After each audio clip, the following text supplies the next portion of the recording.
estamos a punto ya, si se dan cuenta, de concluir. Seguramente la sección que nos ocupa del versículo 9 hasta el versículo 15 no ocupará más de 2 o 3 predicaciones y estaremos concluyendo el estudio de esta carta que ha sido de mucha bendición. Pero antes aprovecho para comentarles que aunque hoy vamos a terminar la sección de Tito 3, 1 al 8, vamos a hacer otra vez una pausa porque el Congreso nos hizo pausar, también otros eventos nos han hecho pausar el aniversario, pero en esta ocasión vamos a pausar la semana que viene, pero para estudiar un tema muy importante, y es qué debe hacer un cristiano que lucha contra la ansiedad y la depresión. Esa serie va a ocupar varios domingos. Hemos visto esa necesidad en la iglesia, algunos de ustedes están luchando con esa situación o incluso algunos de ustedes conocen a una persona que está luchando contra la depresión y la ansiedad. Para algunos pues lo fácil es mandarlos al psicólogo, pero nosotros como iglesia sostenemos que la Biblia es suficiente. No necesitamos en ese sentido de la ayuda de la psicología, sino de la palabra de Dios, hermanos.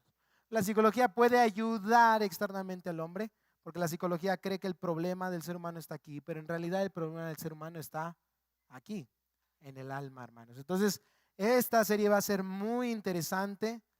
Va a estar compartiéndola con nosotros nuestro hermano Gamaliel.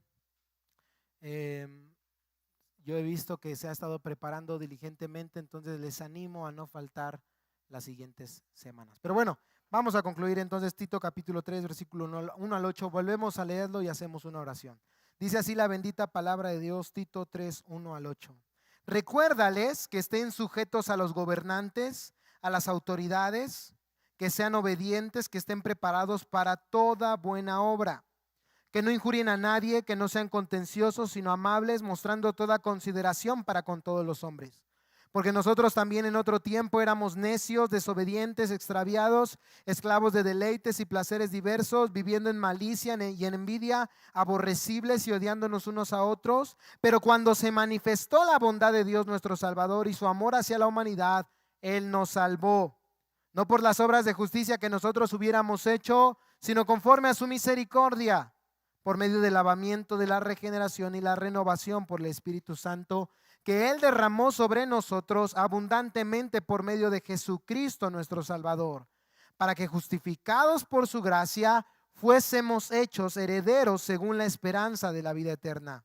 Palabra fiel es esta, y en estas cosas, y en cuanto a estas cosas, quiero que hables con firmeza, para que los que han creído en Dios procuren ocuparse en buenas obras. Estas cosas son buenas y útiles para los hombres.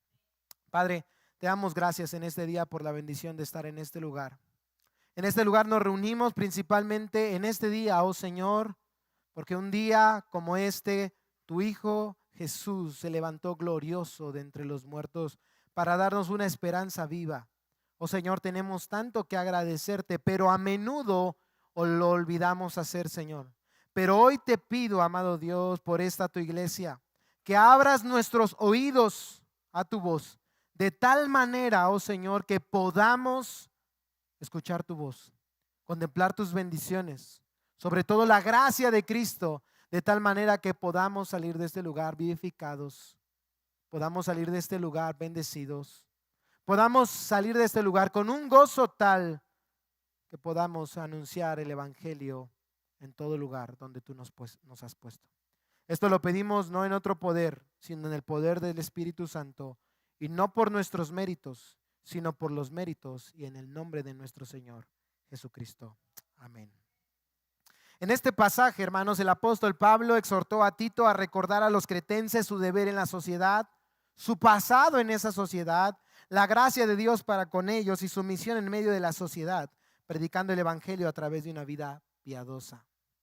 En este pasaje nosotros hemos ya comenzado a aprender cómo influenciar nuestra sociedad para su total transformación a través del evangelio. De hecho, la predicación, la serie se llama Una iglesia que impacta a la sociedad con el evangelio.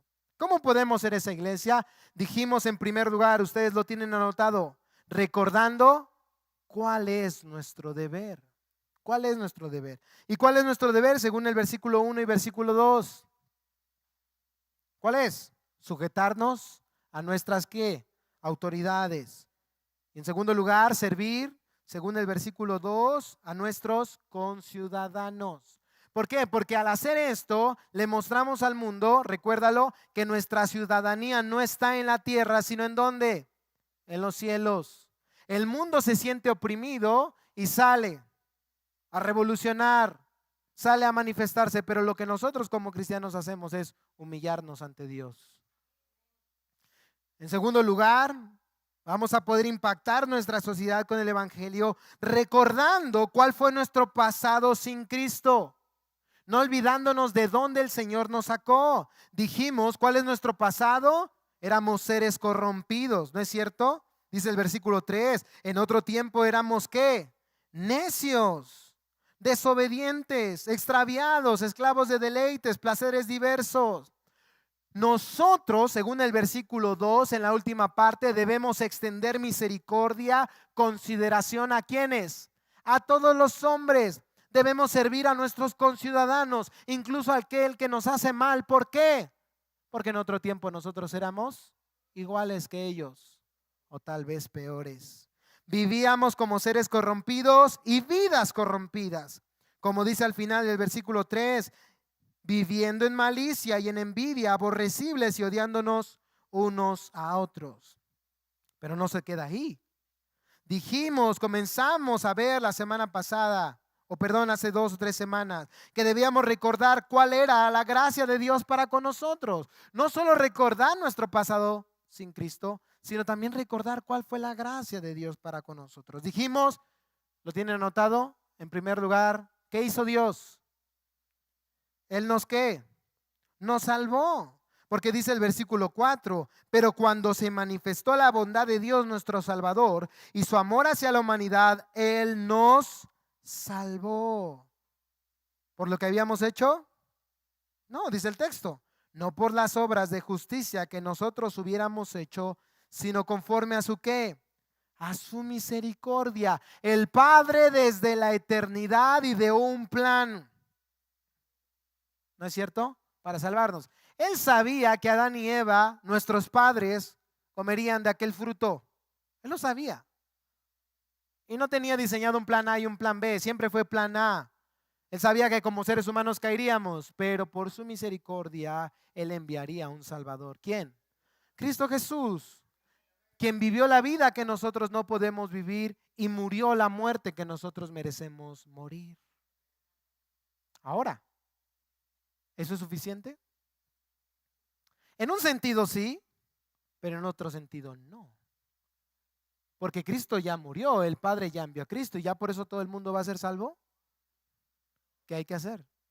Hay una condición, ¿no es cierto? ¿Cuál es esa condición? ¿Para quién es esta salvación? Para los que creen y se arrepienten de sus pecados. Ahora bien, Dios no solamente nos salvó, por eso dijimos en segundo lugar, Él nos ¿qué? Nos regeneró. Porque en la salvación no solo actúa el Padre y el Hijo, también actúa el Espíritu Santo.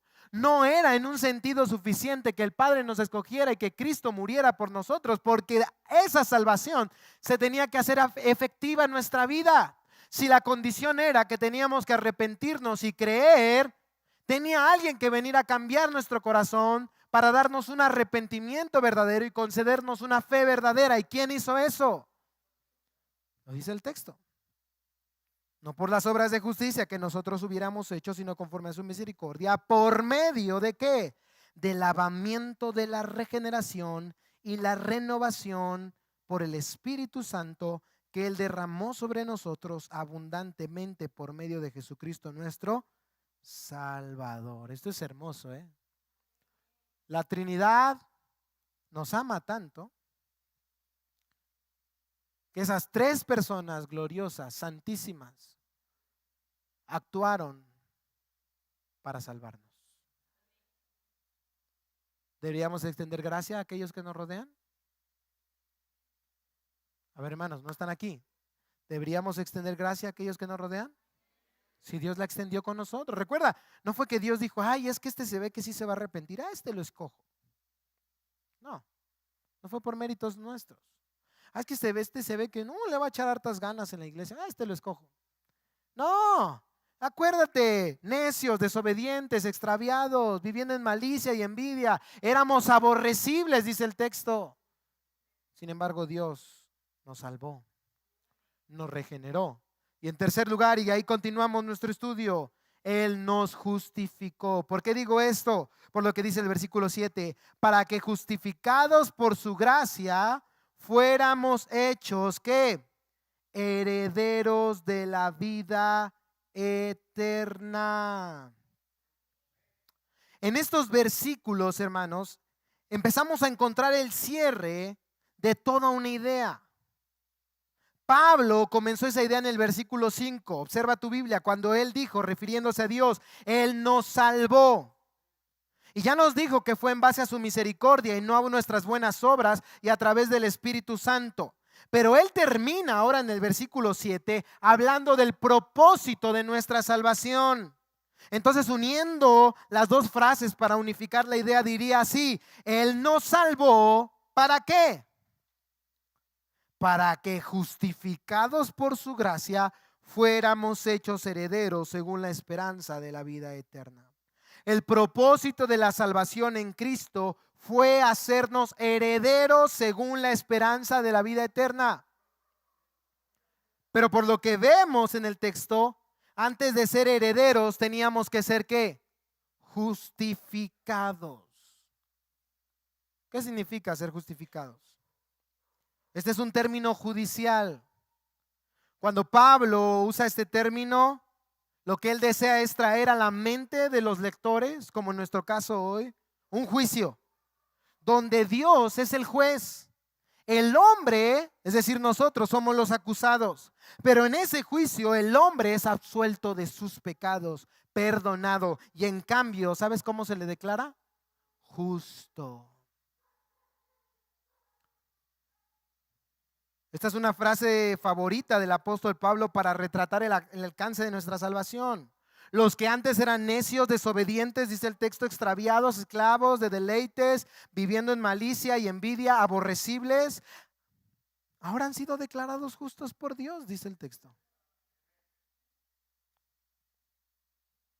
Piensa en esta imagen, ¿no? En Estados Unidos hay algo que se llama pena de muerte. Y hay ciertos crímenes que conllevan esa paga, morir. Antes, ¿te acuerdas cómo los mataban? En las películas lo vemos, ¿no? La silla eléctrica. Pensemos entonces en ese tiempo, la silla eléctrica. Entonces un criminal que violó a 16 mujeres, un criminal que mató a 40 personas, un criminal que violó a 20 niños, es acusado. ¿Y sabes qué dictaminan sobre él? Pena de muerte. A la silla eléctrica. Llega aquel día del juicio, se sienta en la silla eléctrica, pero antes de que comience esa muerte tan dolorosa y tan tremenda, pero a la vez justa, ¿cierto o no? Llega un hombre considerado en Estados Unidos el mejor ciudadano del país. Paga impuestos, buen padre, buen esposo, buen ciudadano, buenas obras, hace obras de caridad, obras de amor, obras de misericordia. Una excelente persona. ¿Y sabes qué dice esa persona? No lo maten a él, mátenme a mí. Que él se levante de la silla y yo me pongo en su lugar. Pero no solo eso. Todo lo que yo he hecho en mi vida, así como van a poner hoy todo lo que él hizo en su vida en mi cuenta y por eso voy a morir, ahora todo lo que yo he hecho en mi vida, pónganlo a cuenta de él. El criminal somos tú y yo, hermanos. El único que es bueno es Cristo. Aquel que por su gracia logró, a través de su muerte en la cruz y la aplicación del poder del Espíritu Santo en nuestra vida, que fuésemos declarados justos ante Dios. Ahora los creyentes pueden declarar junto con los cristianos de todas las épocas. Romanos capítulo 5, versículo 1. Hemos sido justificados pues por la fe y por lo tanto tenemos ¿qué? Paz para con Dios. ¿Cuántos de aquí tienen paz con Dios? Más les vale, porque si hoy mueren, si no van a perecer una eternidad en el infierno. Vuelvo a preguntarles, ¿cuántos de aquí tienen paz para con Dios? Nadie tiene la vida comprada. Mira lo que pasó en las noticias esta semana. Una jovencita apuñalada 5 veces, ¿no es cierto? En el día de su cumpleaños. Nadie tiene la vida comprada. Hoy puede ser tu último día en vida. Es más, puede que sea esta la última ocasión en que el Señor te esté llamando al arrepentimiento y la fe. Y la única manera de presentarte justo ante Dios no es presentando tus buenas obras. Aún tus mejores obras delante de Dios son como trapos de inmundicia. Necesitas venir corriendo a Cristo y humillarte delante de Él en arrepentimiento y fe. Para que puedas decir, por tanto, habiendo justificados por la fe, tenemos paz para con Dios por medio de nuestro Señor Jesucristo. Antes éramos enemigos de Dios, la ira de Dios estaba sobre nosotros y ahora hemos sido declarados justos y tenemos paz. ¿Te acuerdas lo que dice Romanos capítulo 8, versículo 33? Ahí adelantito, Romanos 8, 33. ¿Quién acusará a los escogidos de Dios? ¿Quién te puede acusar, dice el texto, si Dios es quien te ha declarado justo? Los tribunales de este mundo pueden decir lo que sea de nosotros, pero lo que Dios ha dicho, que es el juez supremo sobre todas las cosas, es que si tú has creído, te has arrepentido y tu vida muestra fruto de un verdadero arrepentimiento, tú eres justo delante de Dios, no por lo que has hecho, sino por lo que Cristo hizo por ti. ¿Te acuerdas en ese contexto? Si Dios es por nosotros, ¿quién? Ahora bien, esta obra magnífica ha sido solo hecho con base al inmenso amor de Dios por nosotros pecadores. Vuelve a nuestro pasaje, Tito capítulo 3. Fuimos justificados, ¿por qué?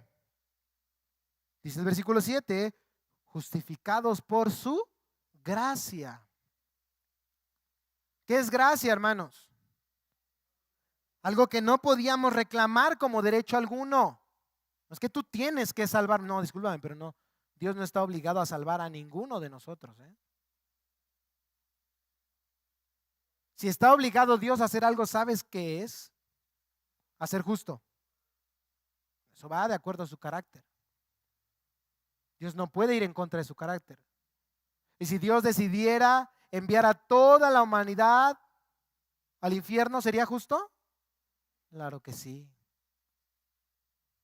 Como aquellos que preguntan, ¿no? Y si Dios es bueno, ¿no? ¿Por qué existe el malo? Si Dios es bueno, entonces ¿por qué no acaba con la maldad? Porque sería tú con el primero con el que acabaría.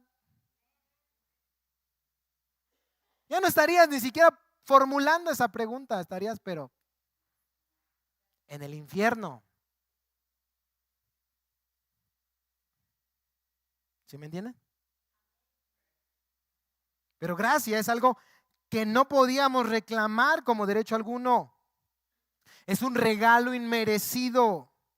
Y más aún, escucha esto, es algo que nos fue dado no solo por algo que no hicimos, sino a pesar de lo que hicimos. O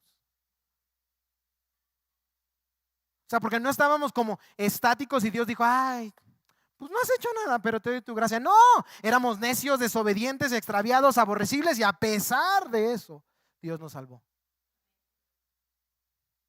¿Sí me entienden? Ahora, como te dije hace un momento, pero Dios es justo en todo tiempo. Y este regalo nos fue dado solo a través de ¿qué? De que alguien lo ganó por nosotros. Sí, nosotros no hicimos nada, pero porque alguien lo hizo. Por eso la gracia de Dios no es barata. No puedes decir soy salvo, siempre salvo y me voy al mundo. Eso no existe. Es un regalo, sí, pero es un regalo muy costoso porque alguien pagó por él. La sangre de Cristo, como de un cordero sin mancha, que vale más que todo el oro y las piedras preciosas de este mundo. Pero ahora decimos amén y eso está bien, me gusta a mí que digan amén. Pero nuestra vida es un amén a eso. O corremos ante las tentaciones del pecado y las abrazamos y nos deleitamos en ellas. No podemos jugar, decía un teólogo, R.C. Sproul, con el pecado que mató a mi amigo, decía Sproul. podemos jugar con el pecado que mató a nuestro Salvador. Necesitamos una vida de constante arrepentimiento que muestre que realmente valoramos lo que Dios ha hecho. ¿Te acuerdas lo que dice 2 Corintios capítulo 5, versículo 21? ¿Qué fue lo que Dios nos dio inmerecidamente para podernos declarar justos? Según 2 Corintios capítulo 5, versículo 21. Al que no conoció pecado. ¿Quién no conoció pecado, hermanos? No es el Papa Benedicto XVI. No fue María. No fue Judas. No. El único que no ha pecado jamás es Cristo. Al que no conoció pecado, Dios lo hizo pecado por nosotros. Él puso nuestros pecados en Él. ¿Para qué? Para que fuésemos hechos justicia de Dios en Él. Por eso, como dice ese hermoso himno, ¿no? Glorioso intercambio. Nosotros le damos nuestra vida a Cristo y Él por eso sufre. Este texto en una versión, no recuerdo cuál, pero dice: Dios trató a Cristo como nosotros merecemos ser tratados. ¿Sabes para qué? Glorioso intercambio. Cristo nos da su vida ahora, su justicia, nos cubre con su manto de justicia. Dice esa versión. Y para colmo de maravilla, ahora Dios nos trata a nosotros como si hubiésemos vivido la vida de Cristo. Él nos justificó. Por eso podemos entrar confiadamente ante el trono de la gracia. ¿Qué pasaba cuando un sacerdote, sumo sacerdote, una vez al año entraba al lugar santísimo y entraba en pecado? ¿Qué pasaba con él? Moría. ¿Qué nos hubiese pasado a nosotros si hubiésemos entrado a ese lugar? Lo que merecemos, la muerte. La paga del pecado es muerte. Pero ahora podemos entrar al lugar santísimo. Es más, ¿sabes qué ha hecho Dios? Ha hecho de nuestro cuerpo su templo, su lugar santísimo. ¿Por qué no caímos muertos? Porque hemos sido declarados justos ante Dios por la obra de Cristo. Estamos revestidos de la justicia de Cristo. Y así como esa imagen, ¿te acuerdas de Josué, el sumo sacerdote, que Satanás lo acusaba? ¿Te acuerdas de día y noche? Pero ¿qué hizo Dios? Limpió sus pecados y le dio vestiduras nuevas para que pudiera estar presente delante de Él. Es lo que Dios ha hecho con nosotros. Viene el diablo y nos dice que los pecadores que somos. Tú dile que sí. Dile, pero tengo un gran Salvador, alguien que me ha declarado justo y es Cristo Jesús. ¿Sigo luchando con el pecado? Sí. Pero me quiero arrepentir con todo mi corazón. Ese fue el argumento, ¿te acuerdas de Pablo a los corintios?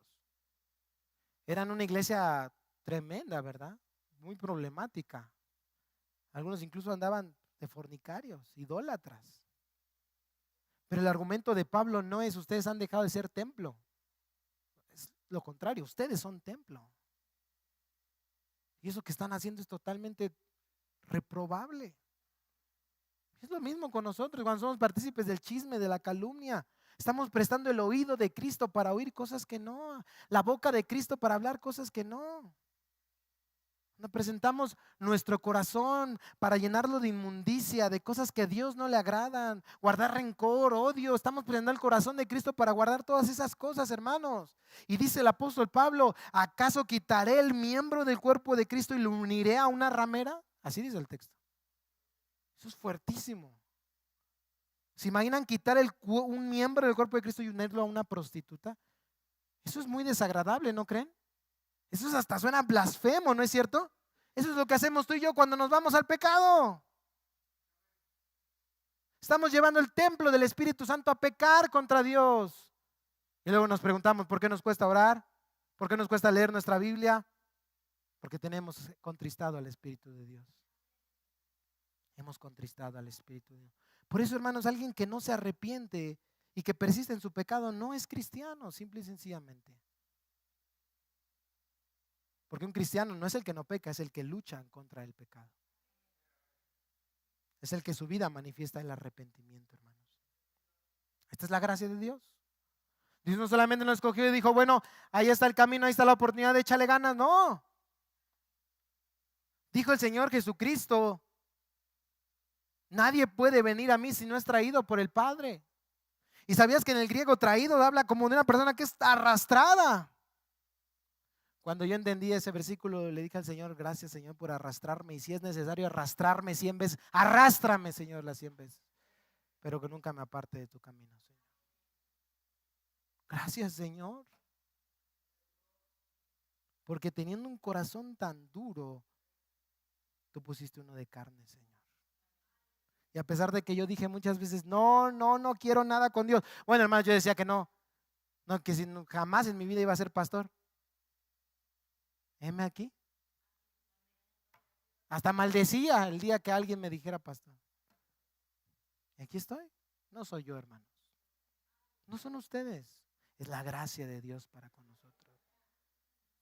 Ahora sí, entendiendo un poco acerca de la maravillosa gracia de Dios y su salvación para con nosotros pecadores, que siendo corrompidos y viviendo vidas corrompidas nos salvó, nos regeneró y nos justificó. La pregunta es, ¿con qué propósito?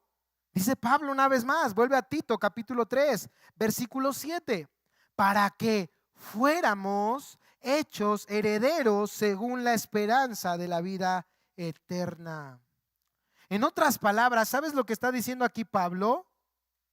Dios nos salvó para hacernos sus hijos. Wow. Dios nos salvó para hacernos sus hijos. ¿Por qué digo esto? Porque un heredero en la mente de los lectores de Pablo era el que se hacía acreedor de una herencia por la razón de parentesco. A mí me toca esta herencia porque soy ¿qué? Soy hijo. Como dice Romanos capítulo 8, versículo 17, si quieres acompáñame.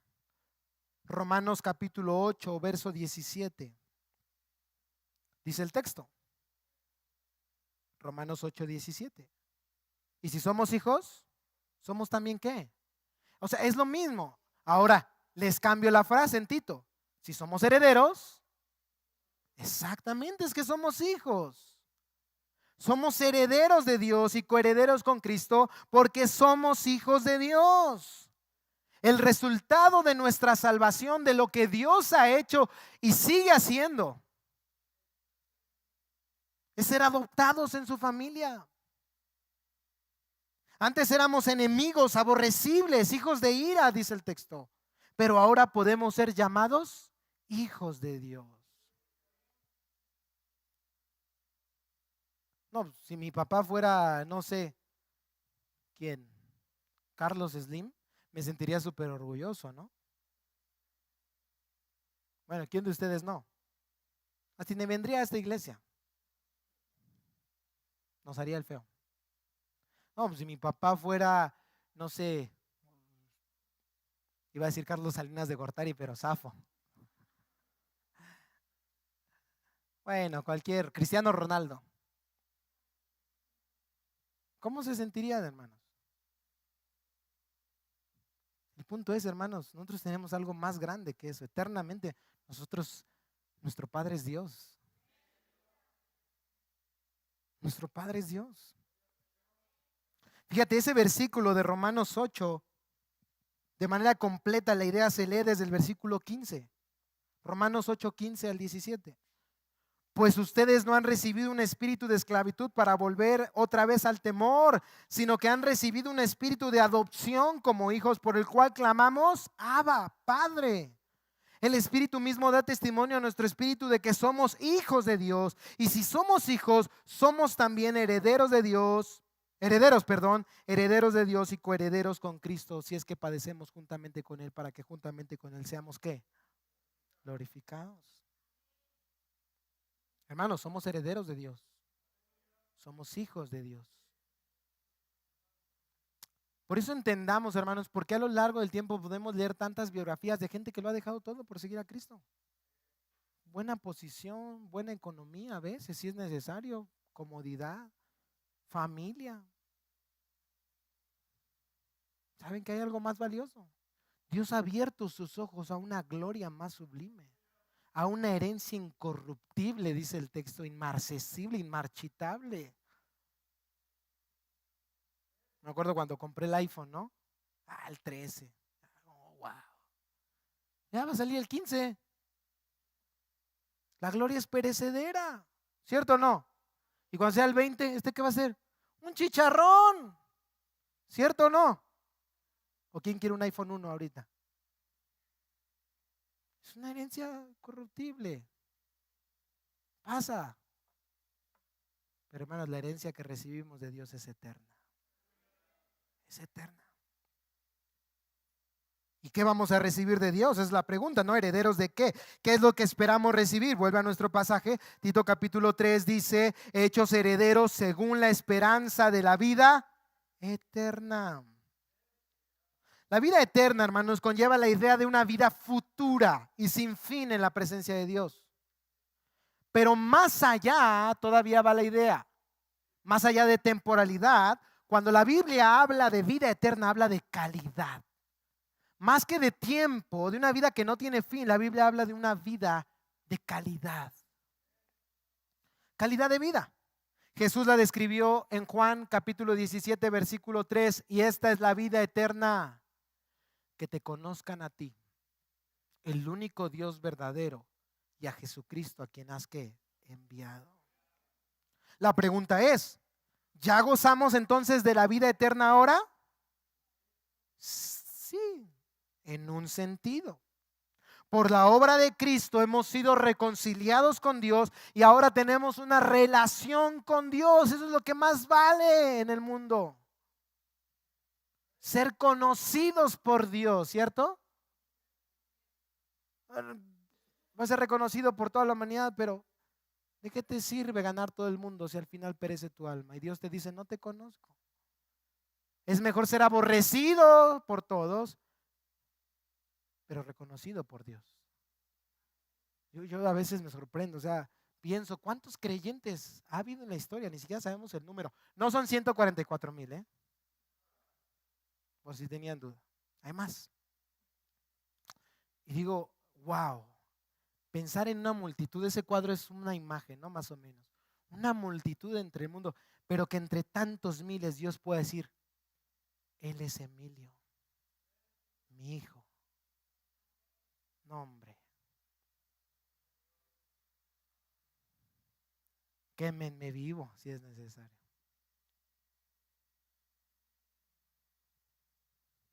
Que no dejare. Que dejare padre, madre, hijos, casas, recibirá ¿qué? 100 veces más. Y no pienses en, voy a tener tantas mamás, ¿no? 100 mamás más. No, no, no. 100 papás más. No, no. Hay algo que vale 100 veces más y es el reconocimiento de Dios. Es el ser conocidos por Dios. Es el tener una relación con Dios. Y ya gozamos en un sentido de esa parte ahora.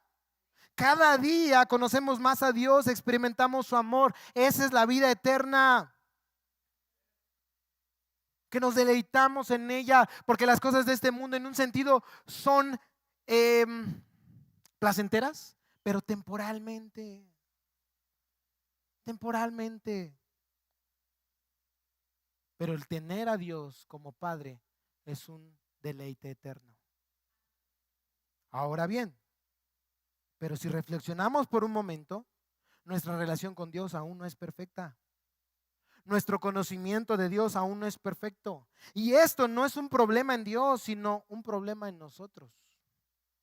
Seguimos estando en un cuerpo con tendencia al pecado, ¿no es cierto? Una mente y un corazón que se sigue resistiendo al conocimiento de Dios. A veces nos cuesta leer la Biblia, a veces nos cuesta orar, a veces es más fácil ceder ante las tentaciones de este mundo. Y decimos juntamente con el apóstol Pablo, miserable de mí, ¿quién me librará de este cuerpo de muerte? ¿No es cierto? Pero hermanos, aguardamos esto que dice Pablo aquí, una esperanza, la esperanza de la vida eterna.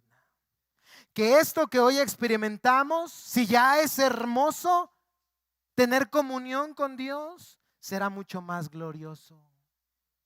Yo te digo, si no te gusta este lugar, tener comunión con Dios en oración, la palabra, cantando en el cuerpo de Cristo, ¿para qué quieres ir al cielo? Si no te gusta leer la Biblia, ni orar, comunión con, ¿para qué? Lo que vamos a hacer allá es tener comunión con Dios. No necesariamente vamos a estar ahí como leyendo la Biblia o orando. Todo lo que hagamos va a ser para la gloria de Dios y en comunión con Dios. Pero si esto que ya experimentamos es hermoso, hermanos, un día será mucho más glorioso. Porque el que inició la buena obra en nosotros la perfeccionará hasta el día en que Jesucristo regrese. ¿Te acuerdas lo que dice Romanos capítulo 8, versículos 22 al 25? ¿Están aquí, hermanos? Romanos capítulo 8, versículos 22 al 25. Pues sabemos que la creación entera gime y sufre hasta ahora dolores de ¿qué? De parto, porque lamentablemente por las consecuencias del hombre, del pecado del hombre, hasta la creación sufre, ¿no es cierto? Y dice que la creación gime y sufre, pero no solo ella, dice el versículo 23, sino que también nosotros mismos, que tenemos las primicias del Espíritu, aún nosotros mismos gemimos en nuestro interior. ¿No es cierto? ¿Qué nos hace estar enfermos? Anhelar ese día. ¿Qué nos hace estar en medio de problemas y circunstancias difíciles? Anhelar ese día. ¿Qué día? Aguardando ansiosamente la adopción como hijos, la redención de nuestro cuerpo. Un lugar donde no habrá más llanto, ni más tristeza, ni más dolor. Un lugar que no tiene necesidad de sol porque el Cordero alumbra los cielos nuevos y la tierra nueva. Wow. Porque en esperanza, dice Pablo, hemos sido salvados, pero la esperanza que se ve no es esperanza, pues qué esperar lo que uno ve, pero si esperamos lo que no vemos, con paciencia, ¿qué, hermanos? Lo aguardamos. Por eso dice Pablo, hermanos, que las aflicciones del tiempo presente, yo no sé por lo que tú estás pasando, pero las aflicciones por las que tú estás pasando, si tú eres cristiano, no son comparables con la gloria que en ti ha de manifestarse un día. Porque con voz de arcángel y con trompeta de Dios, Cristo descenderá del cielo.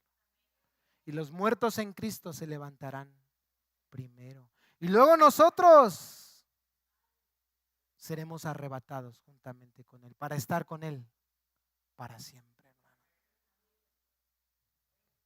¿Vale la pena servir a Dios o no? ¿Estabas, hermano? Ya no voy a ser cristiano, hermano, ya no voy a ver, hermano. Ay, hermano, vale la pena. Perder el trabajo vale la pena. Perder la salud vale la pena. La comodidad vale la pena. Perder la familia vale la pena. Lo que sea que te impida llegar a esta preciosa herencia que es Cristo Jesús. Hermanos, todo esto es por pura gracia. Todo es con base no en nuestras obras, sino con base a la misericordia de Dios. Esto es el evangelio, mi amado hermano. Dios salvando de principio a fin. ¿Cómo dicen las escrituras? Porque la salvación es del Señor.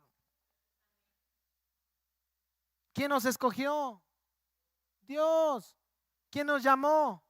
Dios. ¿Quién nos justificó? ¿Quién nos está santificando? ¿Quién nos va a glorificar? Entonces, ¿solo a quién es la gloria?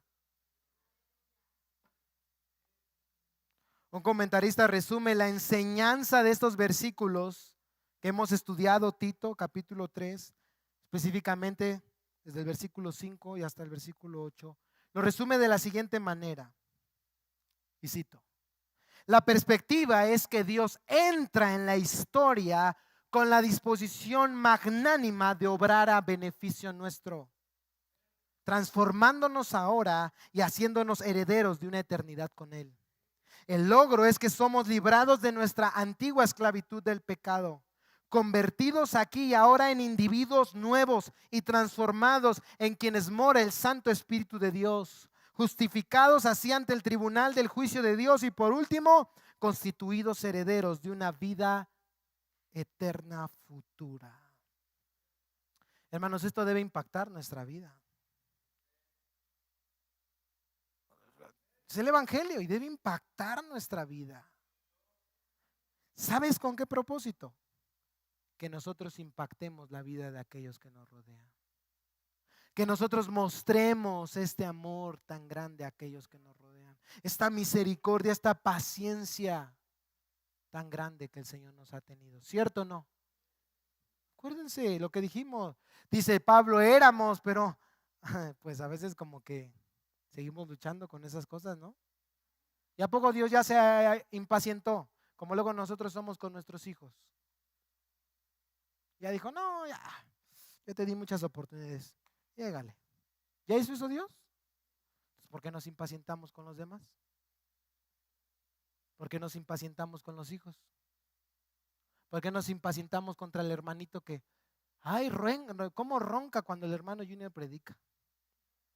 Dímelo, hermano. Háblele del amor de Dios. Porque si queremos ser una iglesia que impacta a nuestra sociedad a través del Evangelio, no solo debemos recordar nuestro deber, no solo debemos recordar nuestro pasado, no solo debemos recordar la gracia de Dios para con nosotros, sino también, y como último punto, debemos recordar cuál es nuestra misión ahora. Debemos recordar cuál es nuestra misión ahora. ¿Y dónde encontramos esa misión? Regresa a nuestro pasaje, Tito capítulo 3, versículo 8. ¿Qué dice? Palabra fiel es esta, y en cuanto a estas cosas quiero que hables con firmeza, para que los que han creído en Dios procuren ocuparse en buenas obras. Estas cosas son buenas y útiles para los hombres. Hermanos, Pablo, después de hacer una declaración gloriosa del Evangelio, él concluye de la siguiente manera, versículo 8, palabra fiel es esta.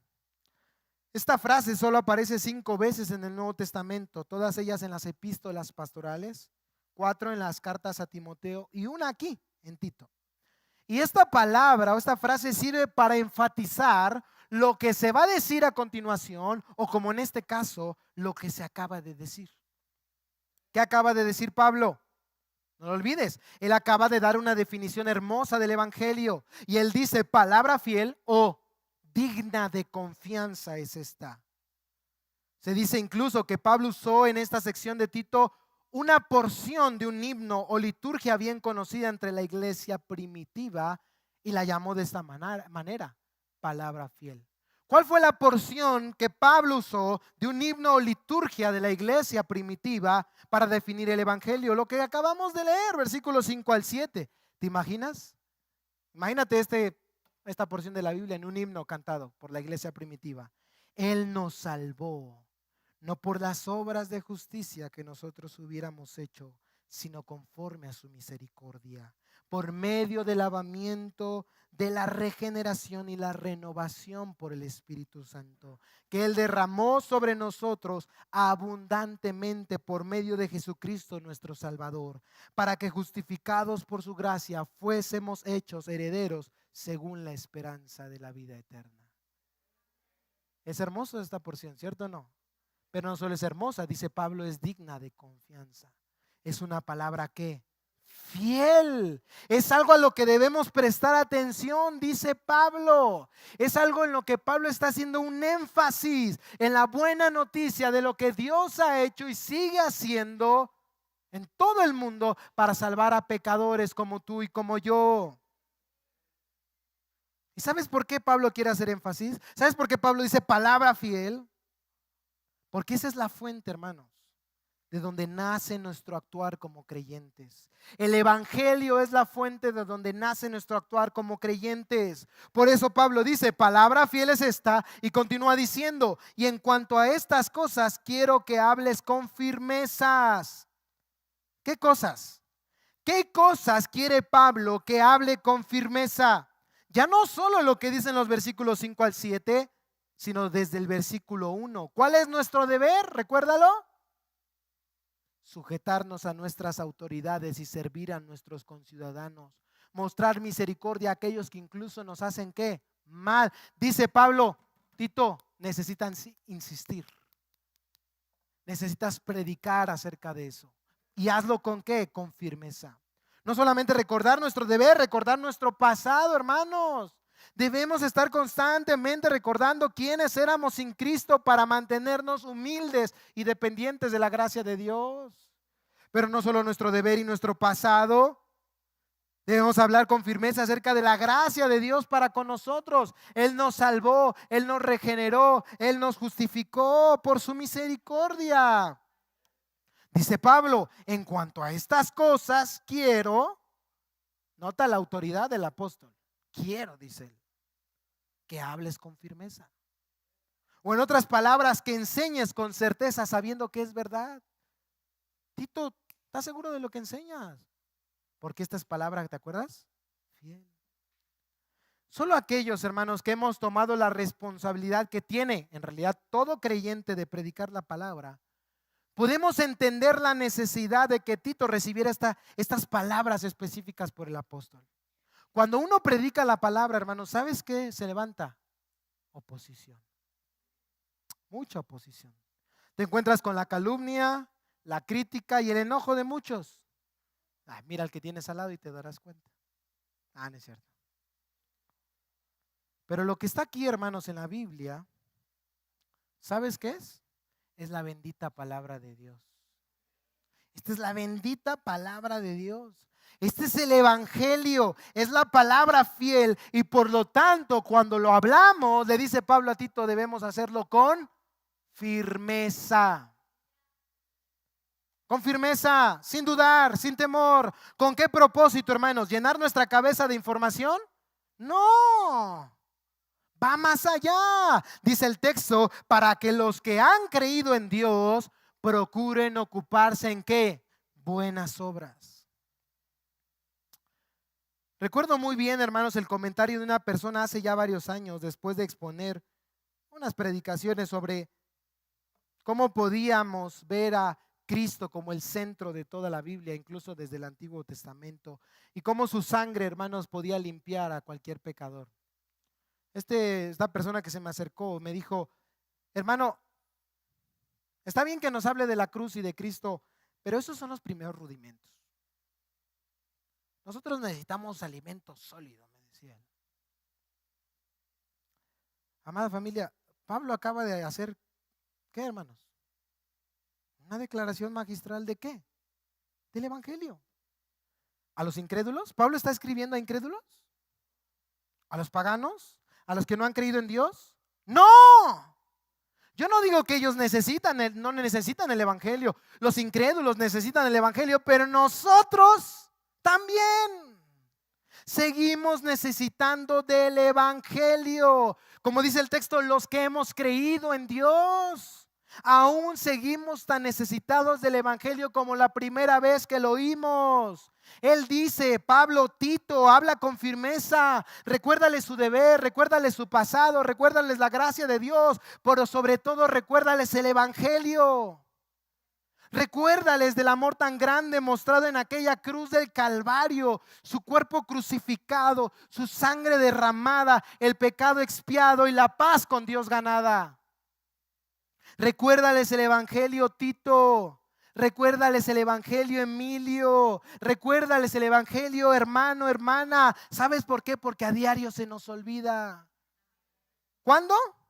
Cuando vamos en pos de los ídolos de nuestro corazón. Cuando decimos sí al pecado.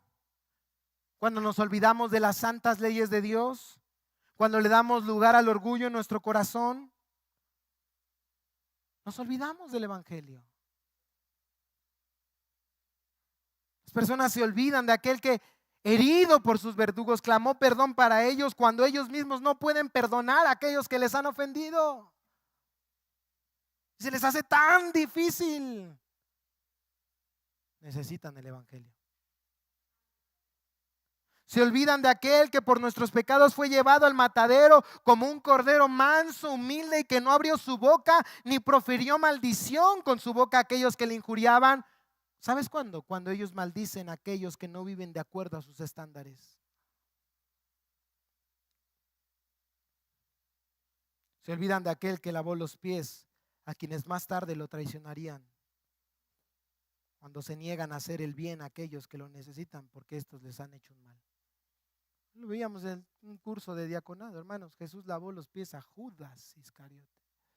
Esos pies que habían ido, hermanos, a venderle por 30 monedas de plata. ¿Ustedes creen que Cristo no lo sabía? Cristo es Dios, hermanos. Pero tú, Tito, tú, Emilio, tu hermano, tu hermana, dice el texto, habla con firmeza. Para que los que han creído en Dios procuren ocuparse en ¿qué? En buenas obras. Oh, hermanos, ¿cuánto necesitamos esto? La predicación que nos confronta con nuestro deber, con nuestra incapacidad para hacerlo y a su vez con la guía hacia el poder del Evangelio que nos da la gracia para vivir vidas transformadas. De nada te sirve que yo te diga no hagas, no hagas, no hagas, no hagas. Eso la ley lo viene diciendo desde hace miles de años. No matarás, no robarás.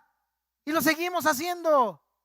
Porque solo Dios tiene poder para transformar nuestros corazones. La ley no podía salvarnos.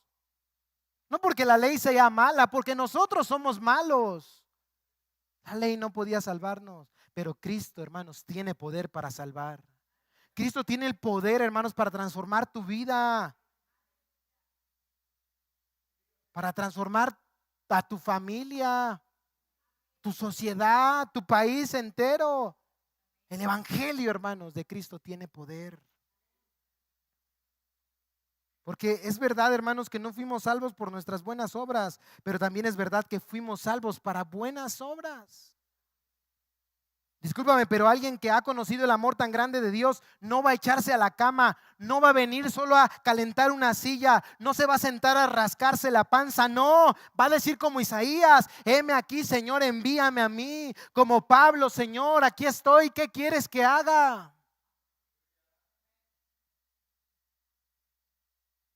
Los que no lo han hecho es porque tal vez no es que no hayan escuchado el Evangelio, es que no han creído al Evangelio. Como dice aquí Pablo, para lo que los que han creído en Dios procuren o pongan toda diligencia en ocuparse de las buenas obras. No es como dicen algunos que es que, hermanos, si nos habla de mucha gracia, la gente se va a ir a pecar. No, los chivos se van a pecar, las cabras se van a pecar, las ovejas de Cristo, esas se quedan para servir al Señor. Hermanos, que cuántos se han ido, han demostrado lo que son, hermanos. Simple y sencillamente han demostrado lo que son. Estaban con nosotros, pero no eran de nosotros. Porque si hubiesen sido de nosotros, habrían que permanecido. Jesús dijo, mis ovejas oyen mi voz, yo las conozco y les doy ¿qué? Vida eterna. Hermanos, no existen los cristianos carnales. Ese término fue inventado hace unos años. No existen los cristianos con un pie en el mundo y otro en las cosas de Dios. Es más, déjame decirte algo. No existen ni siquiera los cristianos radicales. No. Simple y sencillamente, ¿eres o no eres? Es que como le echa ganas. Y el otro del montón, no, eso no existe, hermanos. ¿Eres o no eres? Frío o caliente, porque si eres tibio, el Señor te vomitará de su boca. Y esa es la pregunta que te hago hoy. ¿Eres o no eres cristiano? ¿Has conocido o no has conocido el Evangelio? Si queremos impactar realmente a los que nos rodean con el Evangelio, debemos conocer el Evangelio y debemos vivir el Evangelio.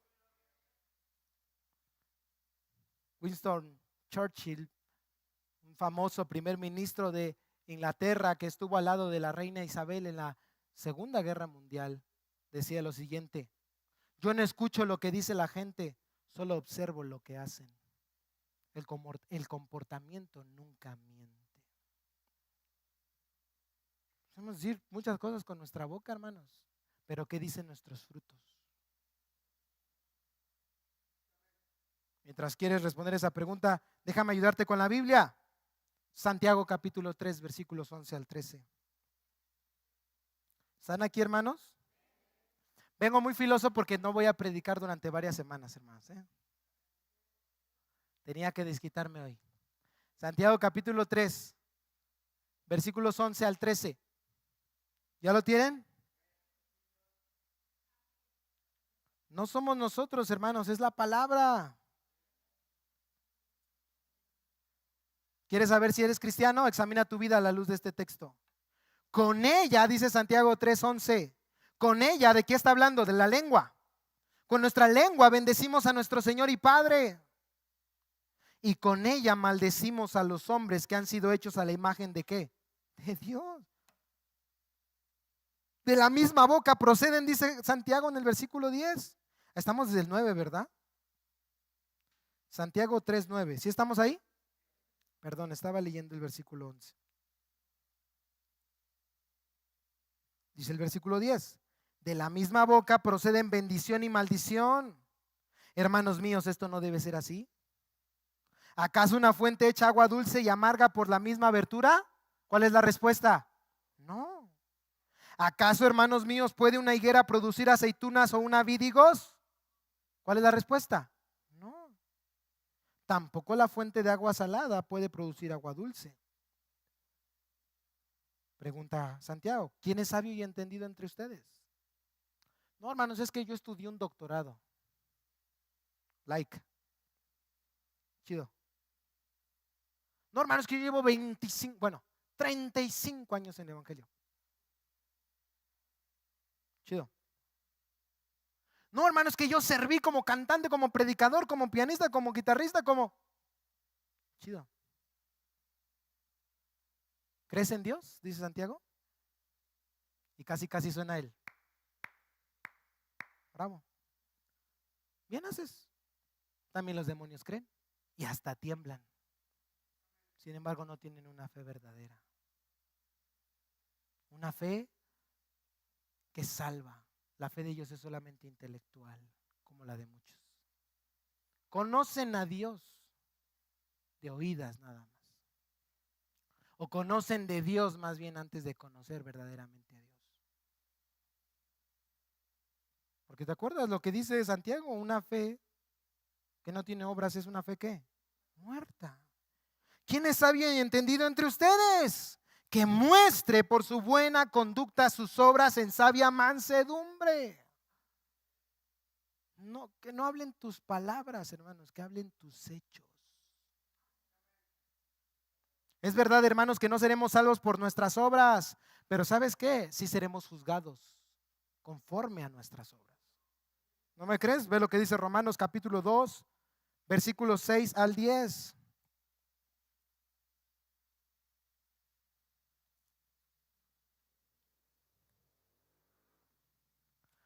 Romanos capítulo 2, versículos 6 al 10. Él pagará a cada uno. Acuérdate, lo hemos estudiado en discipulado en seminario. Cada uno significa todos, conforme a sus obras. A los que por la perseverancia en hacer el bien buscan gloria, honor e inmortalidad, vida eterna. Pero a los que son ambiciosos y no obedecen a la verdad, sino que obedecen a la injusticia, ira e indignación. Habrá tribulación y angustia para toda alma humana que hace lo malo, del judío primeramente y también del griego, pero gloria y honor y paz para todo el que hace lo bueno, al judío primeramente y también ¿a quién? Al griego. ¿Te das cuenta? No seremos salvos por nuestras obras, pero sí seremos juzgados conforme a nuestras obras, porque nuestras obras muestran lo que somos. Muestran si verdaderamente tenemos fe en Cristo. Son las obras, no las palabras, quienes realmente muestran quiénes somos. Vuelve a Santiago, capítulo 2, versículo 14. Este es el último versículo al que te llevo. Santiago capítulo 2, versículo 14. ¿Ya lo tienen? ¿De qué sirve? Hace un tiempo alguien me comentó que esta frase no le gustaba mucho porque suelo decir mucho en mis predicaciones, hermanos, ¿de qué sirve? Y hago una comparación, ¿se dan cuenta? Y ayer que leía Santiago 2:14 dije, no, sí es bíblica mi frase. ¿De qué sirve, hermanos míos? Si alguien dice que tiene fe, que es cristiano, que va al rey ya viene, que conoce al pastor Emilio Jr., pero no tiene obras, ¿acaso puede esa fe salvarlo? En otras palabras, esa clase de fe salvarlo. Si un hermano o una hermana no tienen ropa y carecen del sustento diario y uno de ustedes le dice, vaya en paz, caliéntese y sáciense, o como se ha transformado la frase, ¿no? Voy a orar por ti. Pero no les das lo necesario para su cuerpo, ¿de qué sirve? Así también la fe por sí misma, si no tiene obras, está ¿qué? muerta. Pero alguien dirá, tú tienes fe y yo tengo obras. Muéstrame tu fe sin las obras y yo te mostraré mi fe por mis obras. Tú crees que Dios es uno, haces bien. También los demonios creen y tiemblan. Pero estás dispuesto a admitir, oh hombre vano, que la fe sin obras es que estéril. Hermanos, el Dios que mostró amor por la humanidad, misericordia y gracia, no nos da una fe tan endeble que solo nos lleve a amarnos a nosotros mismos, a velar por nuestros propios y egoístas intereses. No, hermanos. Más bien, el Dios que mostró amor por la humanidad, misericordia y gracia, nos da esa clase de fe que se ocupa de amar a los que nos rodean, aún a nuestros propios enemigos, a velar por los intereses de los demás, a hacer buenas obras, a hacerles buenas obras. ¿Cómo cuáles? En Tito tienen un ejemplo: sujetarnos a los gobernantes, a las autoridades, a ser obedientes, a no injuriar a nadie, a no ser contenciosos, sino amables, mostrando toda consideración para con todos los hombres. ¿Saben por qué? ¿Cómo termina Pablo diciendo ahí en Tito capítulo 3 versículo 8? Porque estas cosas, es decir, las buenas obras, son buenas y útiles para los hombres.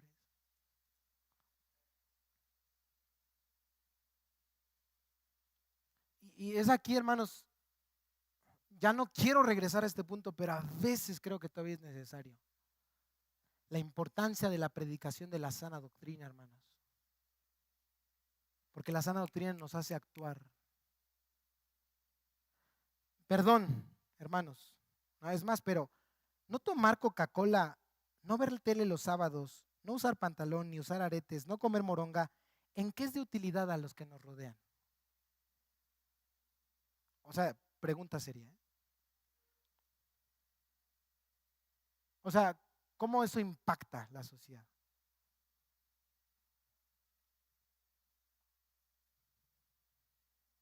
¿Cómo puede eso llevar a la salvación a las personas que nos rodean? Sepan que tú no tomas coca. Yo te animo mejor a ir a tu casa, desde tu casa empezar. Mostrarle al mundo el amor de Cristo amando a tu esposa y a tus hijos. Si no tomas coca, pero te la cacheteas a tu mujer, pues ¿de qué te sirve? Si no, tu boca nunca ha probado la moronga, pero murmuras, criticas, juzgas orgullosamente, chismorreas, ¿de qué te sirve? Si no usas pantalón, pero usas unas faldas bien apretadas y atraes todas las miradas de los hombres, ¿de qué te sirve? Si no ves los tele los sábados, pero no puedes dejar de ver pornografía, ¿de qué te sirve? ¿Sí me entienden, hermanos? Creo que ya vamos un poco más allá, ¿no? O sea, hermanos, si yo voy a mi casa, amo a mi esposa, amo a mis hijos, soy fiel al pacto, con todo lo que soy, con lo que tengo. Si voy a mi trabajo y le muestro a todos a través de la puntualidad, del esfuerzo, que lo que yo hago es para Dios y para la gloria de Dios. Si yo ayudo a mis vecinos, incluso a los problemáticos, y les comparto del amor y la gracia de Dios. Si voy en mi escuela y los otros ven que yo digo no al pecado realmente. Digo no a la fornicación. Digo no a las mentiras. Digo no a cualquier clase de inmoralidad sexual. Y yo prefiero servir a Dios. Hermanos, eso sí es útil. Esas cosas son buenas y útiles para los hombres, para los que nos rodean. ¿Sí me entienden, hermanos? Le mostramos al mundo que en nosotros habita un Dios santo, que ama la pureza, la rectitud, la justicia, que todo lo que hacemos es para la gloria de Dios. Esas cosas sí son buenas y útiles para los hombres. Que en medio de la tentación le mostremos al mundo que nuestra ciudadanía no está aquí en la tierra, sino en el cielo, que nuestro deleite no está en el pecado, sino en Cristo. Estas cosas sí son buenas y útiles para los hombres. cuando pagamos impuestos, por muy injustos que estos sean, cuando oramos por nuestro presidente, por nuestros gobernantes, por nuestras autoridades, por muy corruptas que éstas sean, cuando las bendecimos en lugar de maldecir, porque entendemos que hay un Dios, que cuando Él, hermanos, nos ordena algo, tenemos que obedecer. Esas cosas sí son buenas y útiles para los hombres. Cuando perdonamos a aquellos que nos han ofendido, cuando hacemos el bien a aquellos que no lo merecen, extendiendo la mano a aquel que ha pecado contra nosotros, porque hemos entendido que hay un Dios que cuando nosotros merecíamos el castigo y la ira divina nos perdonó, nos lavó, nos selló con su espíritu, nos declaró justos y nos hizo herederos para siempre. ¿Sabes qué damos? Tan solo de gracia lo que de gracia hemos recibido. Esas cosas son buenas y útiles para los hombres. Porque como lo dijo Agustín, teólogo y filósofo cristiano, cuando le preguntaron ¿qué forma tiene el amor?, él respondió: tiene las manos para ayudar a los demás, tiene los pies para acudir al pobre y al necesitado, tiene los ojos para ver la miseria y la necesidad, tiene los oídos para oír los suspiros y las penas de los hombres. Así es el amor. Hermanos, no queremos un cristianismo de cuatro paredes. Proponte esta semana salir y por lo menos hacer una buena obra, cuando en realidad deberías proponértelo hacer cada día de tu vida para la gloria de Dios. Ya no para recibir un aplauso nuestro, no, hermanos, porque nosotros somos débiles. Acuérdate, necios, desobedientes, pero tenemos un Dios bueno que nos salvó. Y como dice MacArthur, Dios escoge a los humildes, los sumisos, los mansos y los débiles, para que no haya ninguna duda sobre la fuente del poder cuando sus vidas cambian el mundo.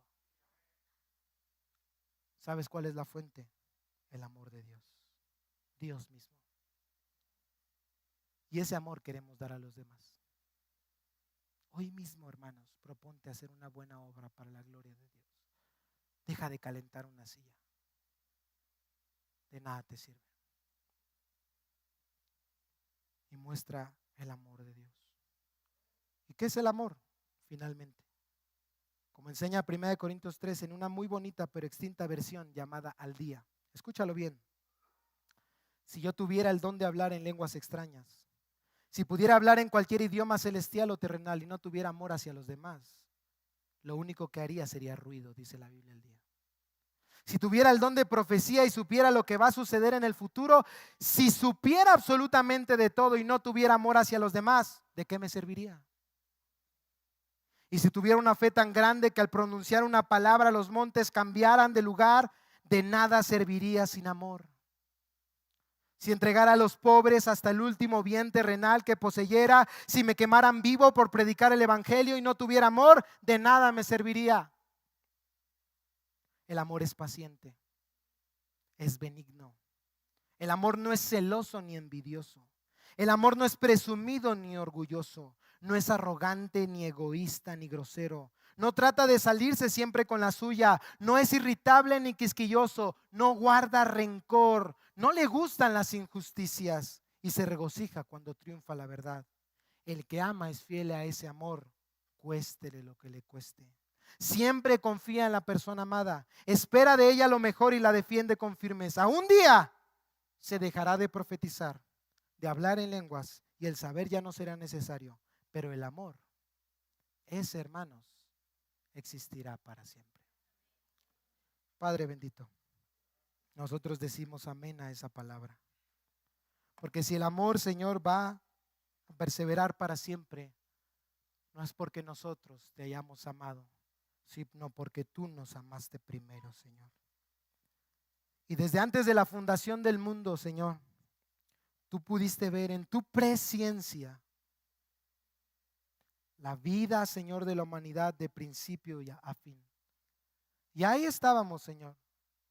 Ahí nos encontrábamos nosotros, perdidos, sin esperanza. Oh Señor, si tan solo hoy meditáramos un poco, Señor, lo que antes hacíamos, lo que antes veíamos, lo que antes probábamos, Señor. y tú lo pudieras manifestar ante los demás, oh Señor, quedaríamos totalmente avergonzados. Pero a la vez reconoceríamos, Señor, que mereceríamos completamente tu ira, Señor, y tu castigo. Sin embargo, Señor, tú que lo sabes todo, todo, Señor. Cosas que incluso aún nosotros no sabemos, pecados futuros que nosotros aún no hemos cometido. Y tú ya lo sabes, Señor. Decidiste amarnos. Y enviaste a tu Hijo Jesús a vivir la vida que nosotros no podemos vivir. A derramar su sangre, Señor, como propiciación de nuestros pecados. Pero no solo eso, Señor. Sin que nosotros te lo hayamos pedido, Señor. Tú, Señor, nos concediste la bendición de a través de alguien escuchar tu palabra, Señor. Pero no solo hiciste eso, sino enviaste a tu Espíritu, que abrió, Señor, nuestro corazón. Ese corazón duro y desobediente, en un abrir y cerrar de ojos fue transformado, Señor, para escuchar tu voz y tu palabra. Oh Señor, si tú manifestaste tal amor, incluso con aquella persona, Señor, que nos predicó el Evangelio, que nos modeló el Evangelio, Señor. Oh Señor, líbranos de nuestra necia, Señor, y orgullosa, Señor, desobediencia, porque somos egoístas todavía, Señor. Y no predicamos tu palabra a otros. Somos tan faltos de amor que sabiendo que si esas personas hoy perecieran, pasarían una eternidad en el infierno, y que a muchas de ellas decimos amarlas, Señor, no les hablamos de tu palabra. Ellos pudieran ser tus escogidos. No lo sabemos, Señor, pero somos tan egoístas, Señor. No predicamos, Señor, tu palabra. Aún muchos de nosotros lo hemos hecho, pero hemos dado mal testimonio. Y hemos sido de piedra de tropiezo. Perdónanos, oh Dios, hoy. Concédenos al arrepentirnos verdaderamente, de tal manera que uses nuestra vida para tu gloria, pero también, Señor, para la salvación de aquellos que están perdidos. Porque, Señor, aún hay muchos que te necesitan. Es más, puede que en este lugar hoy presente, Señor, mucha gente crea, Señor, que es tu hijo. Crea, Señor, que se ha arrepentido, pero su fe, Señor, es una fe falsa. Padre, enséñales que ellos no te engañan a ti, sino a ellos mismos. De tal manera que hoy puedan creer en Cristo como Señor y Salvador de sus vidas, Señor.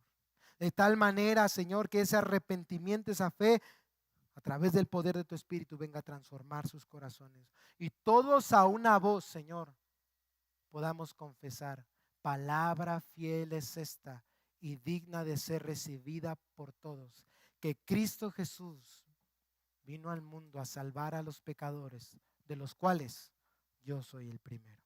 En el nombre de Jesús oramos. Amén y amén. Gloria a nuestro Dios. Con esa misma